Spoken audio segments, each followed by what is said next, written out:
En anden ting, der kom til mig, det er, at når jeg formår, trods vind og vejr, at være som inde i orkanens øje, være stilheden, være freden, være roen, så skaber jeg ikke kun et holdepunkt, et lyspunkt inde i mig selv, for mig selv, så skaber jeg også et fristed for menneskene og verden omkring mig, som de kan læne sig ind i, når de ser det her lys i mørket, i dramaet, i alt det, der sker, i bølgernes gang. Vinden, der blæser, de grå skyer og regnen, der falder.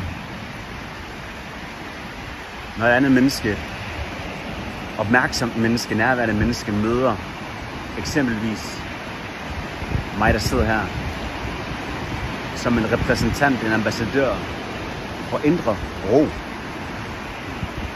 balance og harmoni, så tror jeg på, at jeg er med til at skabe en kanal, jeg er med til at skabe en bro, jeg er med til at skabe en invitation ind i freden, ind i stilheden, ind i balancen.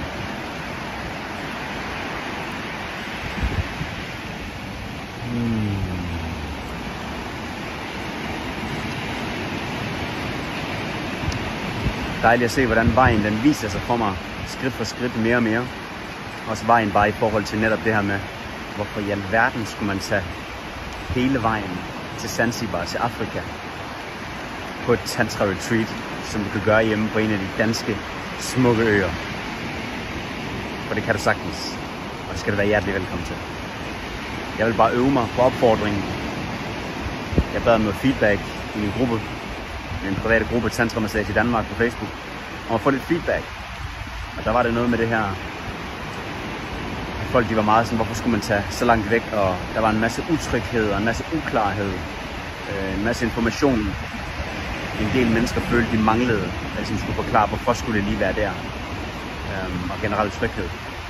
Jeg kan mærke nu, at vejen den viser sig mere og mere for mig, så jeg også kan oplyse dig derude om, hvorfor du måske skal inviteres med, og måske en dag skal med til kontrasternes ø, til livets ø, eventyrens ø.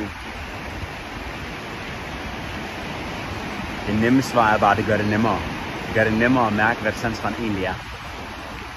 Fordi tantra, det er så tydeligt for selv mennesker, der måske ikke er så vant til at tænke på den tantriske måde. Der vil man ret hurtigt, når man træder ind i det her paradis, mærke, okay, alright, I gotta face stuff. Jeg er nødt til at kigge ind i mig selv og mærke nogle ting ind i mig selv. Og på den måde skaber vi en glidebane, en stille og rolig glidebane ind i det tantriske univers. Tak.